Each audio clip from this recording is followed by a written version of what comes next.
ሊቃውንተ ቤተ ክርስቲያን፣ ምእመናን፣ ምእመናት እንዲሁም ሕፃናት በእግዚአብሔር ሰላምታ እንደምን አደራችሁ? እንደምን ሰነበታችሁ? ለጌታችን ለመድኃኒታችን ለኢየሱስ ክርስቶስ ለልደቱ እንዲሁም ለጥምቀቱ እንደ ቸርነቱ ጠብቆ እንኳን አደረሰን አደረሳችሁ።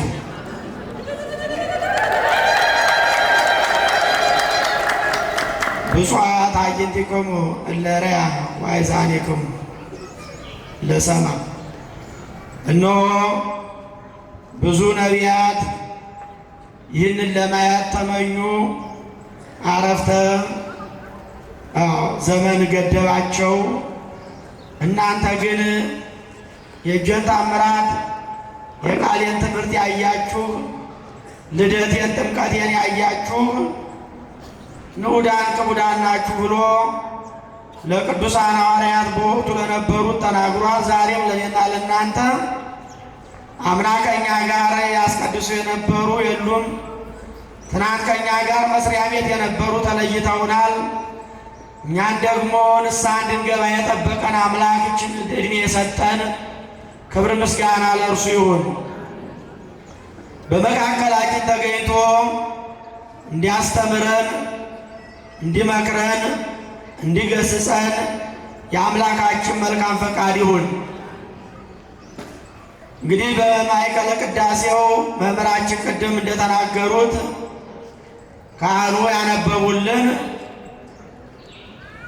የሉቃስ ወንጌል ምዕራፍ 2 ቁጥር 19 ላይ እንዲህ ይላል፣ ሕፃኑንና እናቱን ይዘው ወደ ግብፅ ተሰዶ ነበርና ወደ እስራኤል ወደ ናዝሬት ወደ ዳዊት ከተማ ይዘው ተመለስ። በዚህ ኃይለ ቃል እግዚአብሔር ያስተምረናል። እኔም እንደናንተው ተማሪ ነኝ። በእኔ ላይ አድሮ በደካማው ላይ አድሮ የሚጠቅመውን ንስሐ የምንገባበትን ከክፉ መንገድ የምንመለስበትን አምላካችን ያስተምረን። እንግዲህ የትምህርታችን ርዕስ መመለስ ነው። ሕፃኑንና እናቱን ይዘህ ተመለስ። ወአስተርአዮ ለዮሴፍ በሕልም ንሳ ሕፃነ ወእሞ። እነሆ እናቱንና ሕፃኑን ያዝና ወደ ናዝሬት ወደ እስራኤል ከተማ ወደ ዳዊት አገር ተመለስ ነው ያለው። እንግዲህ ቅዱስ ገብርኤል ለቅዱስ ዮሴፍ የነገረው ሕፃኑንና እናቱን ይዘህ ተመለስ ነው ያለው። ልብ በሉ ምእመናን፣ ዛሬ በየሚዲያው በየጎዳናው እየቆሙ እናትና ልጅ የሚለዩ፣ ልጅን ከእናት እናትን ከልጅ የሚለዩ፣ እናትና አባትን አክብር ያለ ጌታ እናቱን የሚያቃልሉ፣ ኢየሱስ ኢየሱስ የሚሉ በስተዋልና እግዚአብሔር ያስታክስልን፣ ልቦና ይስጥልን። ቅዱስ ገብርኤል ግን አስተካክሎን የተናገረው እናቱንና ሕፃኑን ይዘህ ተመለስ ነው ያለው። ወዴት? ወደ እስራኤል ወደ ቤተልሔም ወደሚያድግበት ወደሚላላክበት እናቱን ወደሚያገለግልበት በበቅልቀ እንዘ ይትዔዘዝ ለአስማዲሁ ዘእንበለ ኃጢአት ባሕቲታ፣ ያለ ኃጢአት በስተቀር እንደኛ እየታዘዘ ለእናቱ ለአሳዳጊው ለዮሴፍም እየተላላከ አምላክ ነኝና አንድ ቀን ልደግ ሳይል በየጥቂቱ አደገ። በ30 ክረምት በዮርዳኖስ ተጠምቀ ይለዋል። በየጥቂቱ ነው ያደገው። ስለዚህ ወደ እስራኤል ተመለሱ። እኔና እናንተ ልደትን አክብረናል፣ መልካም ነው። አሁንም ደግሞ ታላቁን በዓል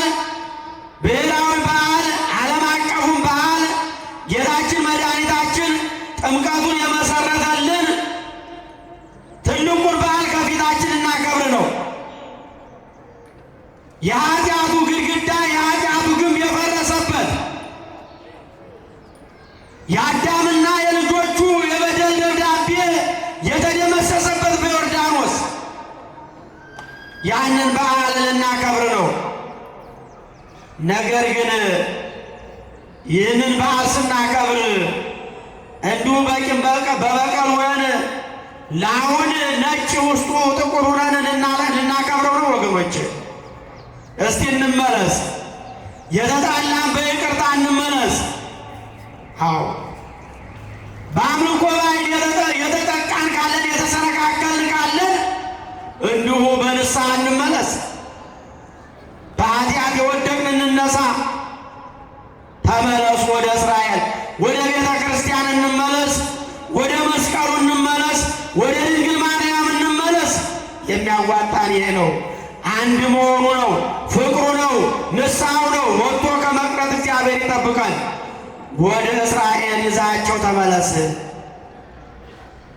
ልጆቻችን ወደ ቤተ ክርስቲያን ይዘናቸው እንምጣ።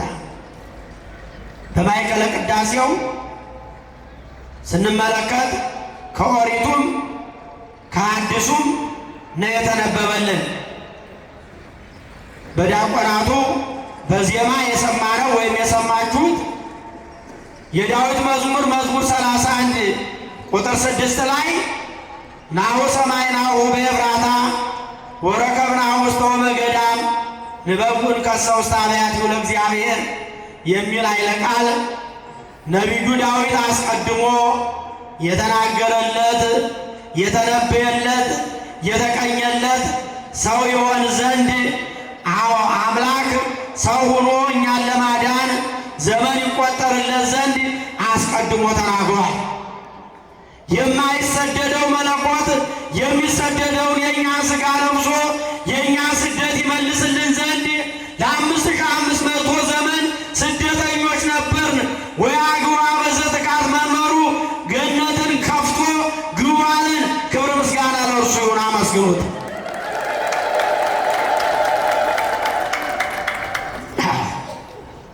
ስለዚህ ናሁ ሰማይናሁ በኤፍራታ ቅዱሳን ነቢያት ይወርዳል ይወለዳል ብለው ትንቢት እንደተናገሩ እንደሰማነው በኤፍራታ ሰማነው፣ አየነው፣ ተመለከትነው። ወረከብናሁ ውስተ ኦመ ገዳም በጨርቅ ተጠቅልሎ በጎል ተጥሎ ከብቶች እንስሶች እያሟሟቁት አየነው፣ ተመለከትነው።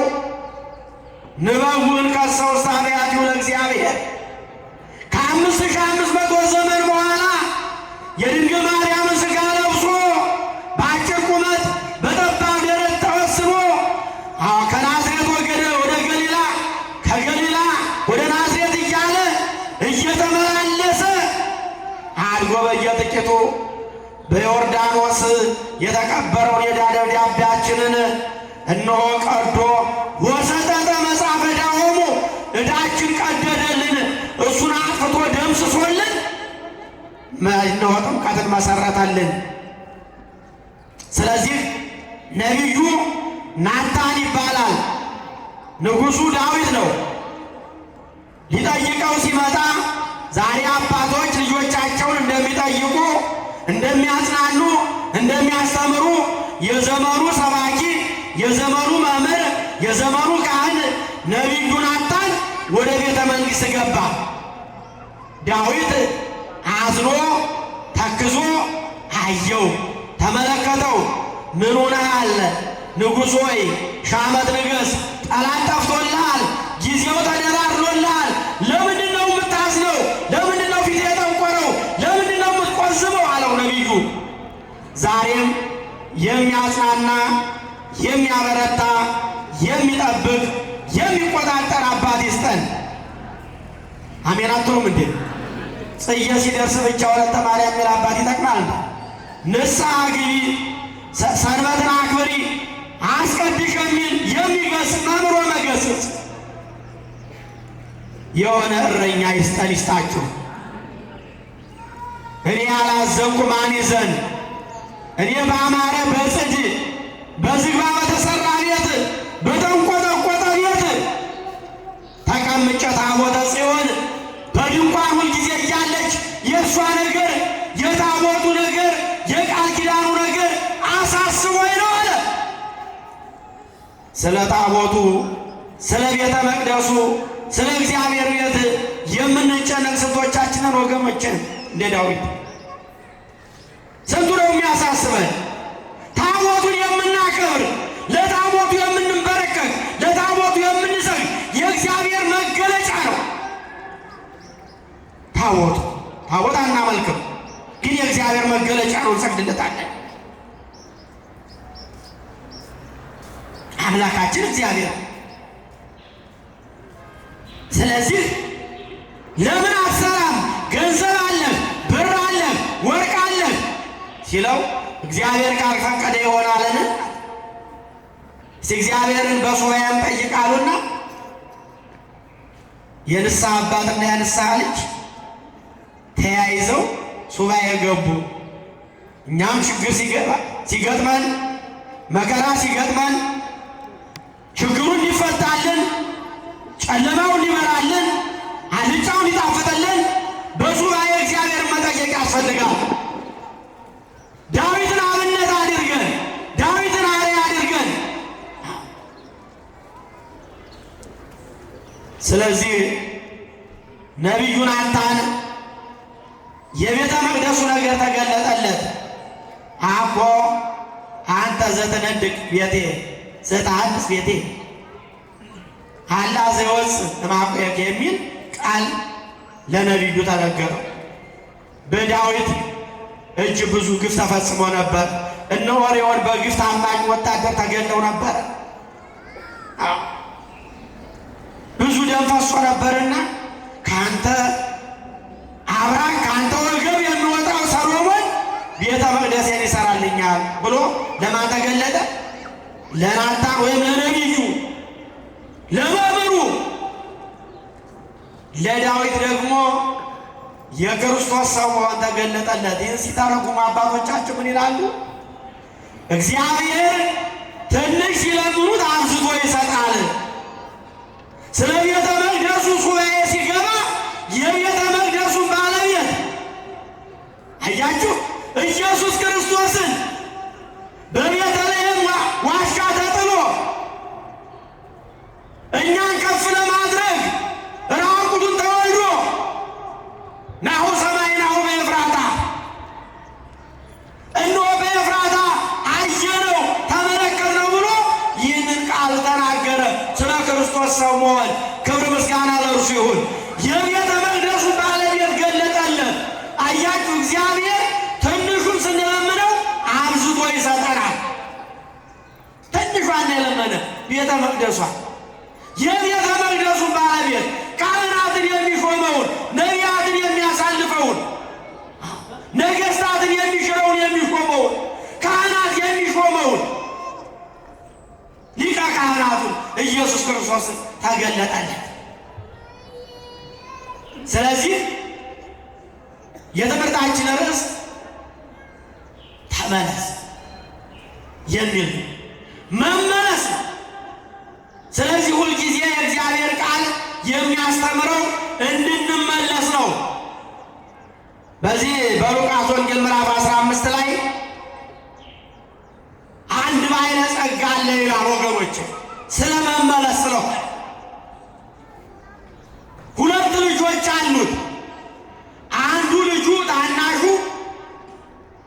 አባቱን ቀረበና የሚደርሰኝን ሀብቴን አካፍለኝ፣ ከሞትክ በኋላ እኔ ከወንድሜ ጋር ፍርድ ቤት መቆም አልፈልግም፣ መጨቃጨቅ አልፈልግም፣ ካልጅያለ በቁም አውርሰኝ አለ።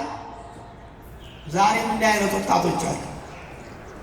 የእናቴ አባቱን ሞት የሚጠባበቅ ገንዘቡን ለመውረስ በአጭር ለመክፈል። አያችሁ፣ እግዚአብሔር ልቦና ይስጠን። ሳንበላው እንሞታለን፣ እናየዋለን እንጂ አንበላው። አትጨነቁ ይላል ሐዋርያው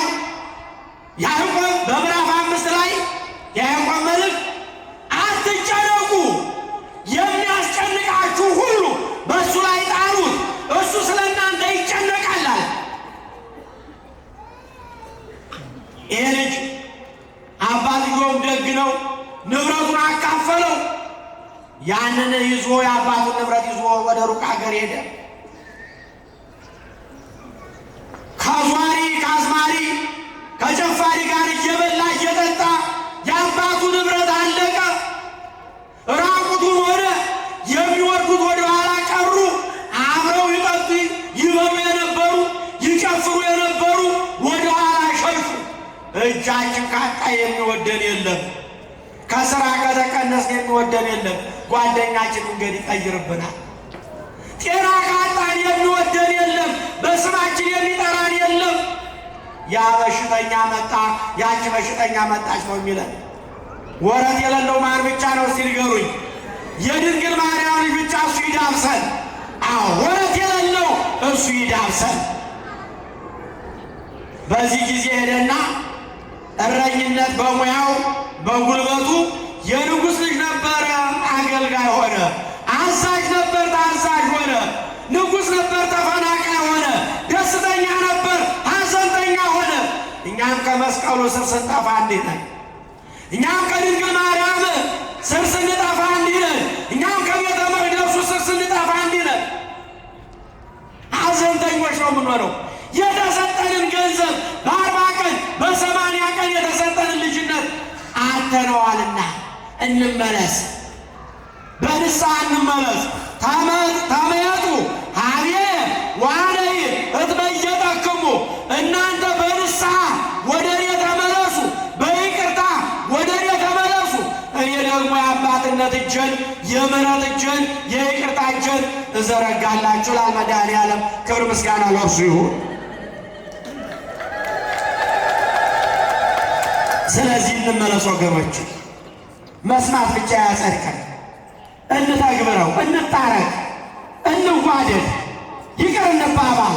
ይልቁንም ትልቁን ይህንን ጥምቀትን የኃጢአት ግንብ የፈረሰበት ስናከብር ከጎረቤት የተጣላን ካለን አሁኑ ሂደን ቁርስ ሳንበላ ይቅር እንባባል።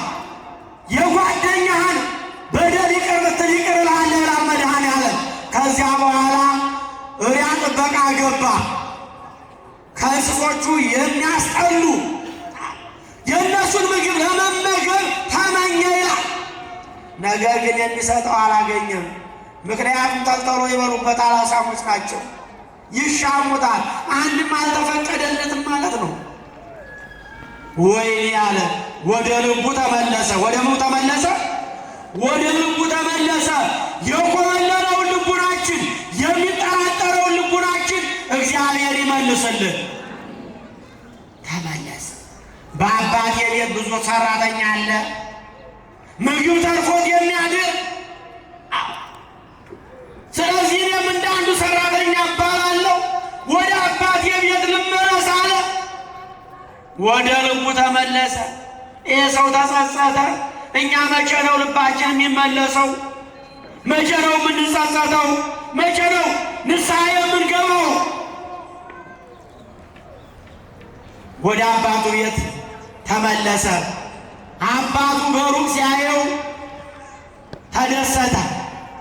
የጠፋው ልጅ ተገኘ፣ የሞተው ልጅ ሆነ።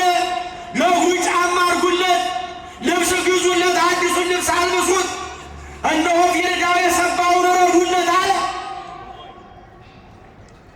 ታላቅ ደስታ ሆነ። ዘመድ አዝማዱ ተሰበሰበ፣ ተዘመረ። ወደ አሁኑ ታላቅ ወንድሙ ከበረሃ መጣ ይላል። ይህ የምሰማው ምንድን ነው? የምን ድምፅ ነው አለ። የሞተው ወንድም ሕያው ሆኖ የጠፋው ወንድም ተገኝቶ ደስ ይበልህ አሉት።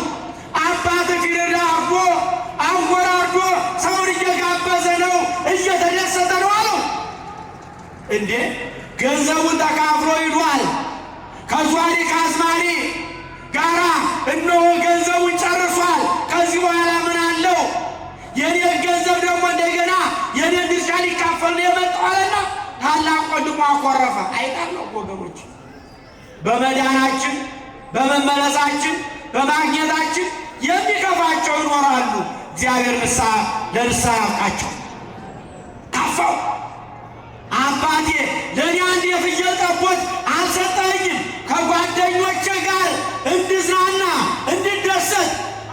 ይሄ ግን ጠፍቶ የተመለሰውን አባክኖ የተመለሰውን አንተ ግን በሬ ያረድክለት አለው። አባት ግን የመንታና ተንጋላ ሞተች እንዲሉ አባቶች አስታራቂ ነውና ልጅ የኔ የሆነው ያንተ ነው እኮ የወንድም ግን ሙቶ ነበረ ያሆነ ጠፍቶ ነበረ ተገኘ። ዛሬ እኛ በኃጢአት ጠፍተናል፣ ሰላም በማጣት ጠፍተናል፣ በመለያየት ጠፍተናል፣ በጎጠኝነት ጠፍተናል። እንመለስ ወደ አንድነት፣ እንመለስ ወደ ንስሐ፣ እንመለስ ወደ መድኃኔዓለም። እጁን ዘርግቶ ይቀበለናል። እኔ አልጠቅምም አትበሉ፣ እኔ አልረባም አትበሉ፣ የኔን ንስሐ አይቀበለኝም አትበሉ። ይሁዳን እንኳን የሸጠውን በ30 ብር የሸጠውን ነስ ከመውቀ ጴጥሮስ እንደ ወንድምህ እንደ ጴጥሮስ ንስሐ ግባ ብሎት ነበር። በዛፏ ላይ አድሮ እግዚአብሔር ቸር ነው። ኃጢአት መስራታችን ሳይሆን መመለሳችን ይወዳል። የንስሐ ሳሙና ሰርቶልናል። ስለዚህ ታናሽ ልጅ የተባለው እኔና እናንተ ነን። አዳም ከነ ልጆቹ ነን። አምላክነትን ሽጠን የተሰጠንን ግዛ ንዳ ንጉሥ ነህ በዚህ በምድር ላይ የተባለው ያልበቃው ብሎ እነሆ የተሰጠውን ቃል ኪዳን አፈረሰ። አዳም ከገነት ወጣ። እሪያ ጠባቂ ሆነ ማለት የአጋንንት ማደሪያ ሆነ። እግዚአብሔር ከዚህ ይጠብቃል። አዳም ሐዘንተኛ ነበር፣ ደስተኛ ነበር፣ ሐዘንተኛ ሆነ። እነሆ አዳም ሀብታም ነበር፣ ድሃ ሆነ። አዳም ባለትዳር እነሆ በአንድ ላይ የሚኖር ነበር፣ ተለያዩ። ለየብቻቸው ከሚቀዘቅዝ ወንዝ ገብተው አለቀሱ፣ ተጸጸቱ፣ ወደ ልቡ ተመለሰ ማለት እነሆ ይሄ ነው። ወእትወለድም ወለተ ወለትከ ኦሪት ዘፍጥረት ምዕራፍ 3 ቁጥር 9 ላይ አዳም ወይ ወዴት አለህ? ሔዋን ወይ ወዴት አለሽ? ገብረ ማርያም ወይ ወዴት አለህ? ወለተ ማርያም የት አለሽ ብለናል። ዛሬ ሊፈልገን መጣ። የድንግል ማርያምን ሥጋ ለበሰ። እነሆ ያንተን ሥጋ ለብስ እንዳለው ባለው እነሆ ሰዓቱ ሲደርስ ከሴት ተወለደ አለ ቅዱስ ጳውሎስ። እነሆ በገላትያ ምዕራፍ 4 ላይ ሰዓቱ ሲደርስ በቤተልሔም ተወለደ፣ በአጭር ቁመት በጠባብ ደረት ተወሰነ። እነሆ ስደታችን ለመመለስ ወደ ግብፅ ተሰደደ። ዛሬ ደግሞ ለዮሴፍ ተገልጦ የእግዚአብሔር መልአክ እናቱንና ሕፃኑን ይዘህ ተመለስ ተባለ። ታናሽ ወንድም የተባለ የሰው ልጅ ነው። ብዙ ነገር ብዙ ንብረት ተሰጥቶናል። በ40 ቀን በ80 ቀን የተሰጠነው ጸጋ አለ፣ የተሰጠነው መክሊት አለ። ግን ያ ሁሉ ጠፍቷል የለም፣ ያ ሁሉ ተቋርጧል የለም። ታላቅ ወንድም የተባለው ማን ነው? መላእክት ናቸው። ለመላእክት ሥጋውን አልቆረሰም። ያ ፊልድያ የተባለው ለእኔና ለእናንተ በቀራንዮ ሥጋውን የቆረሰው ደሙን ያፈሰሰው የድንግል ማርያም ልጅ ነው። ክብር ምስጋና ለእርሱ ይሁን። ከዚህ የበለጠ ፍቅር የለም አለ ቅዱስ ዮሐንስ። ይህዚህ ጽፈው ከዚህ የበለጠ ፍቅር የለም፣ ሥጋዬን ብሉ ደሜን ጠጡ ከማለት ከዚህ የበለጠ ፍቅር የለም ወገኖች። አለ እንዴ? የለም። አያችሁ የሰባውን በር የረዱለት ቅዱስ ዮሐንስ በአንደኛ ዮሐንስ በምዕራፍ 1 ላይ በወንጌል 1 ላይ እንዲህ ይላል፣ እነሆ ኃጢአቱን የሚያስወግድ የኃጢአትን ግም የሚያቅ ነቢያት ላሙን ሰውተው ነበር፣ ፍየሉን በጉን ሰውተው ነበር። አዳምን ግን ወደ ቀደመ ቦታው ወደ ገነት ወደ መንግሥተ ሰማያት ልጅነቱን ለመመለስ አልቻሉ። ነዋ በእጁ ዚያጥጣት ያጣለ ያ የነገርኳችሁ ለእነ ቅዱስ ጴጥሮስ ለእነ እንድርያስ ለእነ ፊልጶስ ለተማሪዎቹ ነው ይህን የሚላቸው። ያ የነገርኳችሁ ያ ያስተማርኳችሁ በጉባኤ የዓለምን በደል የዓለምን ኃጢአት የኃጢአትን ግንብ የሚያፈርሰው የዓለም መሥዋዕት ያ እውነተኛው ፊርዳ ኢየሱስ ክርስቶስ ያ ቸር አባት ይሄ ነው አላቸው። እኔ የጫማውን ጠፍር መፍታት የማይገባኝ ጫማውን እንኳን ለመሸከም የማይገባኝ አለ። የሰውን ኃጢአት ማሰር መፍታት የማልችል ማለት ነው። መንግሥተ ሰማያትን መክፈት የሰውን የኃጢአት ተብትብ የኃጢአት እስራት የሚፈታ ሊቀ ካህናት ኢየሱስ ክርስቶስ ከኔ በኋላ ይመጣል ብሎ የመሰከረለት የድንግል ማርያም ልጅ ነው። ደስ ይበላቸው። ከኔ በኋላ ይመጣል ማለት እኔ 6 ወር የምበልጠው ማለት ነው በሥጋ ከኔ በፊት ነበር ማለት ከእግዚአብሔር አብ ቀድሞ የተወለደ ያለ እናት ማለት ነው። ከኔ በፊት ነበረ ከኔ በኋላ ይመጣል አለ። ራሱ ባለቤቱ በማቴዎስ 11 ላይ ቁጥር 11 አልቦ ዘያብዮ ለዮሐንስ እምትውልደ አንስት ወበመንግሥተ ሰማያትሰ ዘይንእሱ ያብዮ ይላል። ሴቶች ከወለዷቸው ልጆች ዮሐንስን የዘካርያስን ልጅ የኤልሳቤጥን ልጅ መጥምቀ መለኮትን በአምላኩ ፊት የሚቆመውን መንገድ ጠራጊውን አዋጅ ነጋሪውን ምንም የለም የሚበልጠው የለም። የክህነት ፍሬ የጸሎት ፍሬ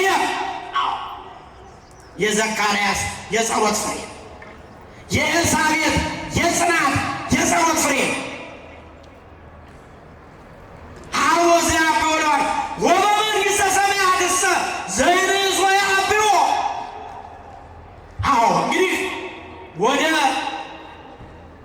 ሲና ተራራ ወይም በረሃ ይዛው ኤልሳቤጥ ስትሰደድ አባቱ የኦሪት ካህን ነው። ሀብተ ክህነት አሳድሮበታል። የአዲስ ኪዳን ካህን ግን አይደለም። ዘይንእሱ ያብዮ ማለት ወንጌላዊ ዮሐንስ ከጌታ የተሾመው ከጌታ እግር ቁጭ ብሎ የተማረው ፍቁረ እግዚእ የተባለው እናቱን አደራ የተቀበለው ወደ ቤቱ የወሰዳል በመፍታት በማሰር በክህነት ማን ይበልጠዋል አለ? ዮሐንስ ይበልጠዋል ማለት ነው። ሌላው ዘይንእሱ ያብዮ ማለት 6 ወር የሚበልጠው 6 ወር ዮሐንስ ይበልጣል። ወበሳድስ ወር ተፈኖ ገብርኤል መልአክ አይደለ ኢየሱስ ክርስቶስን በሥጋ ይበልጠዋል። የሚያንሰው ማለት ከ6 ወር በኋላ የተወለደው ኢየሱስ ክርስቶስ መንግሥተ ሰማያትን በማደል ልጅነትን በማደል ኃጢአት ተሰርዮልሃል፣ ኃጢአት ተሰርዮልሻል፣ በሰላም ወደ ቤትሽ ሂጂ በማለት ማን ይበልጣል አለ? እኔ በኋላ የሚመጣው እሱ ይበልጣል። እኔ በውሃ አጠምቃችኋለሁ፣ እሱ ደግሞ በእሳት ያጠምቃችኋል እያለ ሲያስተምር ሰው ሁሉ ወደ እሱ ይጎርፍ ነበረ። ባለጸጎች፣ ቀራጮች፣ እንዲሁም ጭፍሮች ወይም ወታደሮች በየወረፋቸው እየመጡ ከቅዱስ ዮሐንስ ንስሐ ይገቡ ነበረ። ተራራው ዝቅ ይበል፣ ያ በትዕቢት የተወጠረው ከኔ በላይ ማን የለም ብሎ በትዕቢት ያበጠው ራሱን ዝቅ አድርጋል። ትሕትና ነው መንግሥተ ሰማያት የሚዋርስ። ራስን ከፍ ማድረግ አይደለም፣ ራስን ዝቅ በማድረግ ነው መንግሥተ ሰማያት። በትዕቢት በመንኖ ሌላውን በመናቅ ሌላውን በመጠቋቆም ራሱን ከፍ በማድረግ መንግሥተ ሰማያት አትገኝም ሲል ቅዱስ ዮሐንስ የማያዳላ እውነተኛ ባህታዊ ዘመድ የሌለው እነሆ ጥርኝ ወይም ዋልያ እያጠባች ያሳደገችው በበረሃ ብቸኛ ሰው ዘመድ የሌለው የማያዳላ ነው። ቤተ መንግሥት ገብቶ የሚገስጽ ተራራው ዝቅ ይበል፣ ሸለቆው ይሙላ፣ የሚጠራጠረው ሁሉ ይመን፣ መናፍቅነት ይወገድ፣ መናፍቅነት ይጥፋ፣ መናፍቅነትን ጥርጥርን ከመካከላችሁ አስወግዱት ማለት ነው። ሸለቆ ማለት የተወረወረው ሕይወታችሁ ሸለቆ የሆነው ሕይወታችሁ ይሙላ አለ። ሰንከልካላው ይስተካከል፣ ለንጉሡ መንገድ እንዲመች ለክርስቶስ መንገድ የተባለው እግዚአብሔር ማደሪያዎቹ ነን። የእግዚአብሔር ቤተ መቅደሶቹ ነን። ክቡር ነን። ሰብእሰን ዘክቡሩቱ ኢያእመረ እንዳለ ዳዊት ክቡር ነን። በእግዚአብሔር መልክ በእግዚአብሔር አርአያ የተፈጠረ ሰው ነው። ዛሬ ድንግል ማርያም የድንግል ማርያም መልክ የአምላክን መልክ ይመስላል ስንል አንዳንድ ሰው እንዴት ከአምላክ ጋር አስተካከሏት ይላሉ። መጽሐፍ ቅዱስ አያነብም እንዴ? ንግበር ሰብአ በአርአያነ ወበአምሳሊነ ማለት ምን ማለት ነው? ሰውን በመልካችን እንፍጠር ያሉ ሥላሴ እንኳን እናቱን ወኛ አምላክ መሰለው። እኔና እናንተ ሥላሴ ነው የምንመስል። ደስ ይበላል። ደስ ይልበሉ። ይህን ክቡር ይህንን የእግዚአብሔር ቤተ መቅደስ ወስደን ወገኖች፣ የአጋንንት ማደሪያ ወይም እረኛው ሄዶ የአነሪያዎችን እንደጠበቀ የተባለ አጋንንት ነው። ከዚህ እግዚአብሔር ይጠብቀን። ለጣዖት ከመስገድ ለጠንቋይ ከመስገድ እግዚአብሔር ይጠብቀን። ለመስቀሉ እንድንሰግድ፣ ለቅዱሳን የጸጋ ስግደት እንድንሰግድ፣ ለአምላካችን የአምልኮ ስግደት እንድንሰግድ ማን ይፍቀድልን? ማን ይፍቀድልን? እግዚአብሔር ይፍቀድልን። ስለዚህ ባለጸጎቹ መጡና ምን ተንግበር አሉ። አሁንም በቤተ ክርስቲያን እየመጣችሁ በቢሮ እየመጣችሁ ምን እናድርግ? ይሄ ምእመናን ድርሻ ነው። ምን እናድርግ? አሁን ወደ ካህኑ ወደ ዮሐንስ መጡና ሁለት ያላችሁ አንድ ስጡ፣ አንድ ስጡ። እንጀራችሁ ሻግቶ የሚያድር አካፉ፣ ቆርሳችሁ አግሱ፣ ቀዳችሁ አልብሱ። ሰው ሲሆኑ ሰው ያጡ አስፋልት የመሰሉ አሉና እነሱን እርዷቸው አላቸው ለባለጸጎቹ። እንደገና ደግሞ ቀራጮቹ መጡ። ምን ተንግበር አሉ። መጡ። ምን እናድርግ? ምን እንታዘዝ? ምን እንስራ አሉ። እነሆ አታዘዘላችሁ አሳልፋችሁ አትውሰዱ፣ ሰነድ አትሰርዙ፣ አታጭበርብሩ አላቸው። ጭፍሮቹ ወይም ወታደሮቹ መጡ። ምን ተንግበር መምህር ሆይ እኛስ ምን እናድርግ አሉ። ሰውን በሐሰት አትክሰሱ፣ ሰውን በሐሰት አትወንጅሉ። ወንጀለኛውን እንደ በርባን ለቃችሁን እንደ ንጹሕ ያለው ክርስቶስን እንደ ክርስቶስ ያለውን ንጹሕ አትሰው ብሎ ይህንን ነገራቸው፣ አስተማራቸው። እና ስለዚህ ወመጽአ ቃለ እግዚአብሔር ላዕለ ዮሐንስ ወልደ ዘካርያስ በገዳም ይላል። በዚያ በገዳም እያለ እናቱ ባሳደገችበት እናቱ በጣለችበት በዚያ በጫካው እንዳለ የእግዚአብሔር መንፈስ ወደ ዮሐንስ መጣ ነው የሚለው። ተነስ፣ ውጣ፣ ስበክ። ጫካ ገዳም፣ በገዳም ዘር ተክል እንደማይገኝ ጫካ ገዳም ያለው የአይሁድን ልቦና ነው፣ የመናፍቅን ልቦና ነው። ጥርጥር እንጂ ፍሬ የለም። የወንጌል ፍሬ አያፈሩ፣ የጽድቅ ፍሬ አያፈሩ፣ የሥጋ ወደሙ ፍሬ አያፈሩ፣ የንስሐ ፍሬ አያፈሩ። ጫካዎች ናቸው። ልባቸው አሁን ነው ጫካ ሆኗል። በኃጢአት በጫካ አንድ ጫካ ውሃ ቀጁ አሁን ጨስ ሰባሪው ከብትረኛው አይታጣምና በዚያ ስብከትን ጀመረ ይላል። በዚያ ነው በመጀመሪያ የእግዚአብሔር ቃል ተነስና ተናገር መንገዱን ጥረገው ተብሎ በዚያ የተነሳው ትምህርት የጀመረው።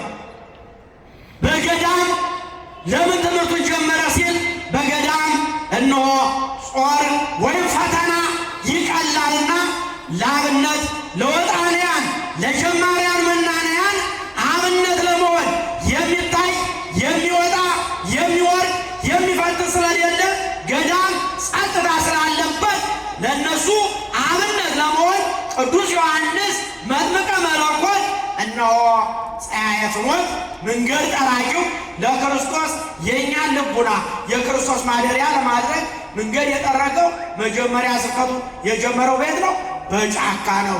አንድም ለፍጹማን አብነት ለመሆን በገዳም ጾር ወይም ፈተና እነሆ ይጸናል። አንዳንድ ጊዜ 40 ዘመን ዘግተው እንደገና ወደ ከተማ የሚገባሉ ፈተና ሲበዛባቸው ለእነዚያ ማን አብነት ይሆነናል? ማን አርአያ ይሆነናል?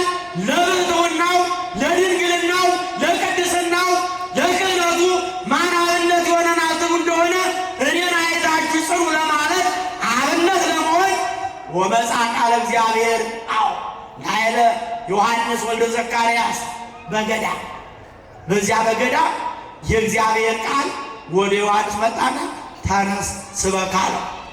አስተማረ፣ መንገድ ጠረገ። ሌላውን ታሪክ እንግዲህ በስፋት ወደፊት እንማረዋለን። ዛሬ ታቦታተ ሕጉ የሚወጡበት ነው። ብዙ ማሳሰቢያዎች የሚሰጡም ይኖራሉ። ይህንን ቃል ይበቃኛል። ያስተማረን የመከረን የገሰጸን የቅዱሳን አምላክ ክብር ምስጋና ለእርሱ ይሁን።